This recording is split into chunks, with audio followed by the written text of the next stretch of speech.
오늘은 성공한 대가들의 엉뚱한 발자취를 더듬어 보면서 성공 창업의 길로 한 발짝 더욱더 가까이 나가보도록 하겠습니다. 첫 번째로 세계적인 재벌인 일본의 스포츠뱅크의 손정희 회장에 대해서 함께 나누겠습니다. 손정희 회장은 최근 120개 계열사를 5년 안에 780개로 늘린다는 목표를 공표하여 세상을 떠들썩하게 만든 인물입니다. 손 회장의 경영 통찰력은 그가 고백한 대로 독서에서 비롯됐다고 합니다. 26살부터 중증 만성 간염으로 3년간 병원에서 투병생활을 할 때 포기하지 않고 3년 동안 4,000권의 책을 돌파하면서 거기서 사업의 기초를 닦게 되었다고 고백하고 있습니다. 당신도 지금 아무것도 할 수 없는 병마 혹은 환경과 싸우고 있습니까? 삶의 실패 속에서 절망하고 있습니까? 절대 포기하지 마세요. 바로 그 시간이 하나님이 당신 운명을 바꿀 수 있는 준비 시간을 주신 것입니다. 감사하시면서 그 자리에서 하실 수 있는 일을 찾아보시길 바랍니다. 두 번째는 미국의 최초의 흑인 앵커이자 오프라 윈프리 쇼의 진행자로 인기를 한몸 밟고 있는 그녀의 삶은 어땠을까요? 우리 한번 더듬어 보겠습니다. 그녀의 어린 시절은 가난과 고통으로 얼룩진 사람이었습니다. 미혼모에게서 태어난 그녀는 하녀였던 할머니의 손에서 자랐습니다. 이론 학령탁에 어려움이 많은 삶을 보내게 되었죠. 그러나 그녀는 그녀의 삶을 포기하지 않고 외롭고 힘들고 눈물이 날 때마다 이를 악물고 참아내어 자신의 숨은 역량을 마음껏 발휘하여 성공을 거두게 되었죠. 그녀는 이렇게 우리에게 고백합니다. 두려움을 가지고 있지 않은 사람은 없습니다. 하지만 진짜 두려움은 우리가 그 두려움에 너무 큰 비중을 두었을 때 생겨납니다. 분명한 것은 두려움이 우리의 삶을 지배하도록 해서는 안 된다는 것입니다. 라고 했습니다. 그리고 두려움을 치료해 줄 수 있는 유일한 것이 있다면 그것은 자신에 대한 신뢰와 용기라고 위프리는 분명히 고백하고 있습니다. 또 세 번째로 유튜브의 창업자인 스티븐 첸의 이야기입니다. 그는 말합니다. 젊은이들이요, 실패를 두려워 말고 창업을 시도하라고 말합니다. 스티븐 첸은 자신의 성공 비결을 젊은이들에게 이렇게 얘기합니다. 아이디어를 아이디어에 그치지 않고 실행에 옮겼기 때문이라고 말합니다. 학창시절 스티브가 주최한 파티의 참석자들이 모두 디지털 카메라나 캠코더로 촬영을 하는 것을 보고 이 서비스에 대한 영감을 얻었다고 합니다.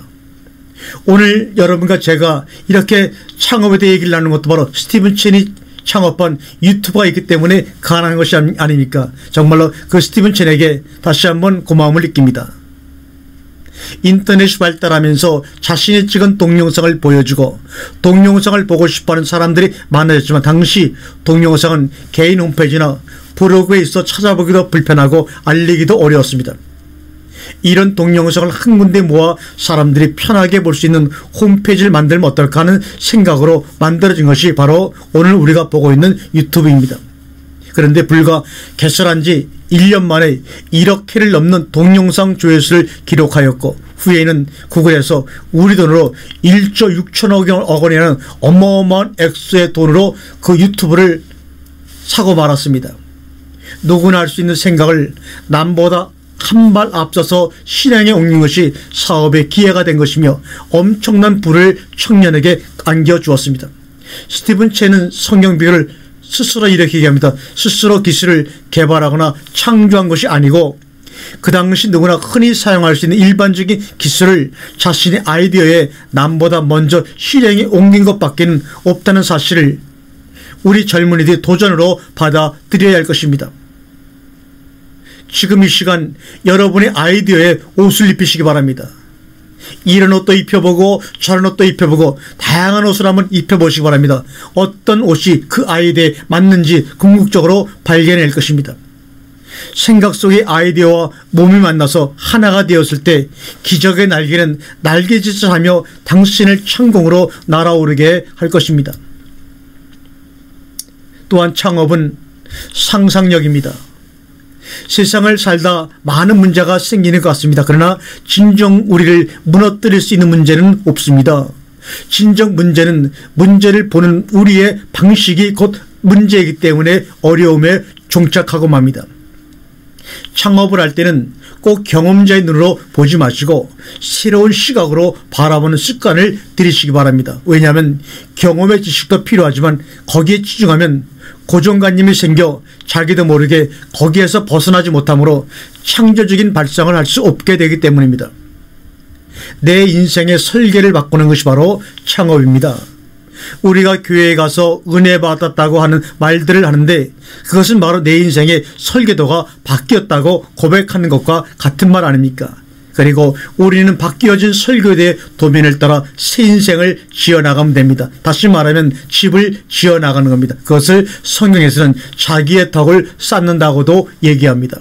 그런데 문제는 설계도가 확실히 도면에 그려진 것 같이 내 마음속에 보여야 하는데 막연히 생각만으로 지으려고 하니 도중에 많은 문제가 생기고 급기야는 포기하게 되는 일이 생기게 되는 것입니다. 내 인생의 창업은 변화의 시대로 접어들었다는 증거입니다. 변화는 일종의 상식에서부터 시작되기에 과거의 경험도 지식도 잊어버리고 기본으로 돌아가 시작하십시오. 기본기가 다져 있으면 그 어떤 것도 성취해낼 수가 있습니다. 기본기를 우리가 식물에 비하면 바로 뿌리에 해당합니다. 뿌리가 튼튼해야 어떤 환경이나 날씨에도 불구하고 깊게 뿌리내려 줄기와 열매를 맺을 영양분을 흡수할 수가 있는 것입니다. 그러므로 인생 창업에서 성공할 수 있는 길은 겉에 보이는 외적 자본이 아니라 남들에게 보이지 않는 기본기 즉 내적 자본이라는 것을 우리 다시 한번 깨달았으면 좋겠습니다. 그런데 창업을 시작할 때 외적 자본이 부족한 것에 대해서만 불안해하고 거기에 신경을 집중하다가 스스로 지쳐 떨어져 나가면서 남을 원망하는 경우가 많으나 실제로 성공의 열매를 맺게 해주는 것은 겉으로 드러나는 요인이 아니라 바로 뿌리가 되는 기본이요 내적 자본임을 우리는 다시 한번 마음속에 새겨 넣어야 될 것입니다. 그러므로 내면의 세계 충동적인 목소리 영감의 귀를 기울이시기 바랍니다. 영감은 사랑의 소리입니다. 과거에 행해보지 못하고 경험하지 못했던 부부간에 서로 신뢰하고 사랑하는 마음을 먼저 회복하는 시간을 충분히 가진 후 창업하면 분명히 장담을 합니다. 120% 성공합니다. 내면의 목소리를 듣기 위해서는 함께 창업하는 파트너, 남편이나 아내 혹은 종업원들의 마음을 읽으려는 자세가 필요합니다. 그러기 위해서는 먼저 내 마음을 부드럽게 갈고 닦는 것이 창업에서 준비해야 될 가장 귀중한 자선이고 첫 번째입니다. 이것이 준비되지 않으면 누구도 창업에 성공할 수가 없습니다. 이 말을 귀담아 들으시길 바랍니다. 아무리 창업 세미나를 통해 훈련을 받고 책을 통해 지식을 갖췄어도 창업에 있어서는 상상력이 지식보다 훨씬 중요한 사실을 깨달으시길 바랍니다. 인생 창업을 위해서 동원될 수 있는 자본은 두 가지가 있다고 말씀을 드렸습니다. 즉 외부 자본과 내부 자본입니다. 외부 자본은 내 마음대로 어찌할 수 없는 경우가 많으나 내부 자원은 누구나 공평하게 당장 동원할 수 있는 자본입니다. 사실 이 내부 자본이 먼저 준비되지 않으면 아무리 외부 자본도 아무 쓸모가 없게 되거나 사람들은 자신이 언제든 사용할 수 있는 내부 자본이 있다는 것을 잊어먹고 창업을 시작하는 경우가 많은데 이것은 바로 실패의 최대 원인이라고 통계도 나와 있습니다.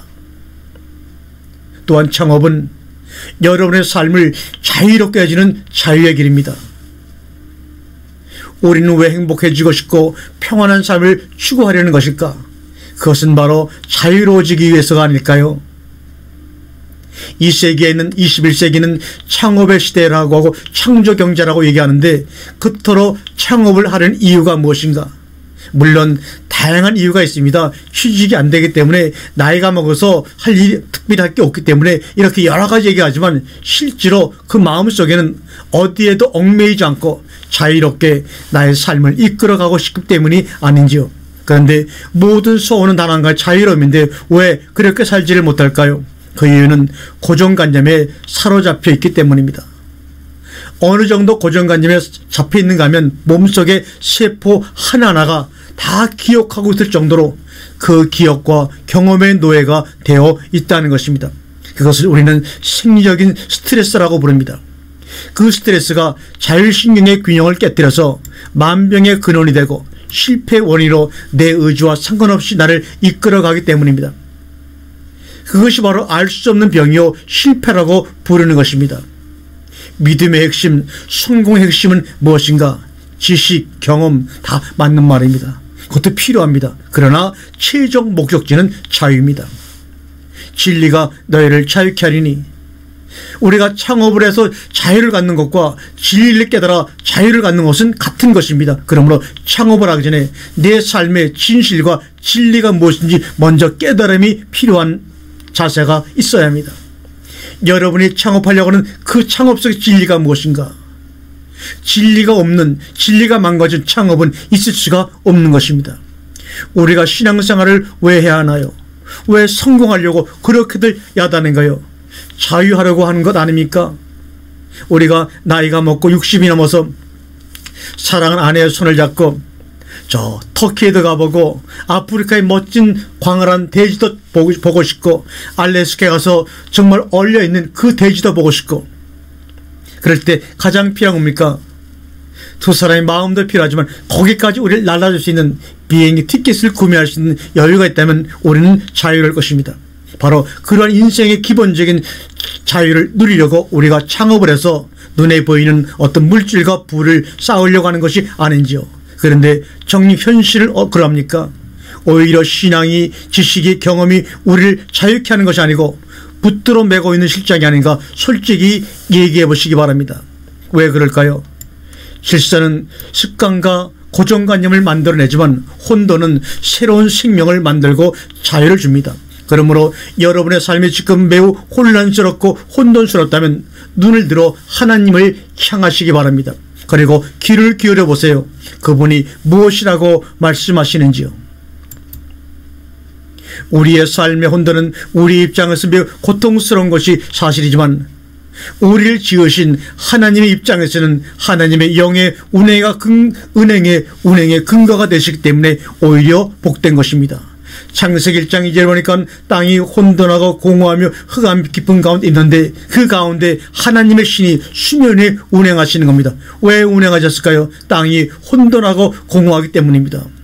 여러분의 환경과 여러분 내면의 삶이 혼돈스럽고 공허하며 후회가 막심합니까? 바로 그렇기 때문에 하나님의 영이 여러분 삶 가운데 운행하시려고 지금 여러분을 향하여 가고 있습니다.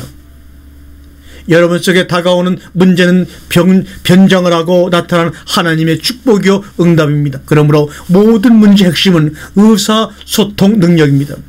하나님과 의사소통, 부부간의 의사소통, 자식과의 의사소통 능력입니다. 저는 목사에게 이런 말씀을 드려봅니다. 우리가 예배를 드린다고 하는 것은 내가 가지고 있던 고정관념과 기억을 다 내려놓고 하나님의 영감으로 새로운 창의력을 갖고 세상에 나가 그것을 온몸으로 표현하는 것이라고 말입니다. 저는 그것을 믿음의 창업과 정신이라고 분명히 여러분에게 말할 수가 있습니다. 영감과 창의력의 방해물은 무언가 도대체? 첫 번째는 자기 논리에 대한 과시력입니다. 심야 토론에 나오실 분들의 특징을 보면 관록이 있는 분, 잘 웃지 않는 분, 그런 분들인 것 같습니다. 어떻게 하든지 근엄하게 자기의 논리를 과시하려고 웃을 수 있는 여유도 없이 어떻게든 해결책을 그들이 제시할 수 있겠습니까? 다 스스로 많이 알고 있고 자기가 얘기한 논리가 이 문제를 해결할 수 있다고 주장하지만 사실은 다 속고 있는 게죠. 두 번째, 어떤 사람들이 영광과 창의력의 방해물인가? 체제의 수능자, 맹종자들입니다. 세 번째, 실패에 대한 두려움, 체면 때문에 도전을 하지 못하는 자들입니다. 실패 속에서 인생의 종지부를 짓지 말고 지금도 혼돈과 실패 속에서 하나님의 신은 우리를 위하여 운행하고 계심을 믿어야 합니다. 네 번째로, 부정적인 정신 태도입니다. 참된 믿음이란 삶의 미완성을 수용하는 능력입니다. 그러므로 모든 일에 영감을 활용할 줄 알아야 합니다. 그 영감은 바로 하나님의 말씀 안에서 우리에게 주어지는 하나님의 은혜요 사랑입니다. 그러므로 하루 중 조용한 시간을 정해 묵상하면서 영감이 오는 대로 사소한 것도 놓지 말고 즉시 적으시는 습관을 들이셔야 합니다. 그리고 여러분들의 삶을, 여러분이 하고자 하는 창업을 비방하고 판단하고 가르치려 드는 그러한 비방권들을 의식적으로 멀리하시기 바랍니다. 곤란 속에서는, 흑암 속에서는 작은 빛만 비춰도 길이 보이지만 환한 데서는 아무리 큰 빛이 비춰도 환의 길을 판단하기 어려운 법입니다. 하나님의 사랑의 핵심은, 믿음의 핵심은 바로 여러분에게 주시는 자유입니다. 그런데 문제는 남이 나를 묻기 전에 자기가 자기를 먼저 묶어버리는 것이 더욱더 심각한 문제입니다. 여러분의 말로 여러분의 자신을 묶어버리지 마시기 바랍니다. 여러분의 환경으로 여러분의 자신의 행동을 제한시켜버리지를 마시기 바랍니다. 그래서 예수님은 죽었다가 베옷을 입고 그대로 살아서 나타난 나사로를 향해 풀어놓아 단얘기 하라고 명하셨죠. 즉 자유롭게 하라는 것입니다. 자기를 풀어 자유롭게 하라는 말은 무슨 뜻인가요? 뒤의 것을 잊어버리고 계속해서 앞의 것을 꿈꾸라는 것입니다. 여러분들과 함께 큰 소리로 외쳐보고 싶은 고백이 있습니다. 함께 해주시겠습니까? 함께 따라 외쳐보시겠습니까? 자, 됐습니다. 그럼 외치겠습니다. 내게 나타난 계시의 지도를 붙들고 끊임없는 상상력을 선포하면서 믿음으로 나는 달려가리라. 이를 저질러 버리라. 이를 저질러 버리라.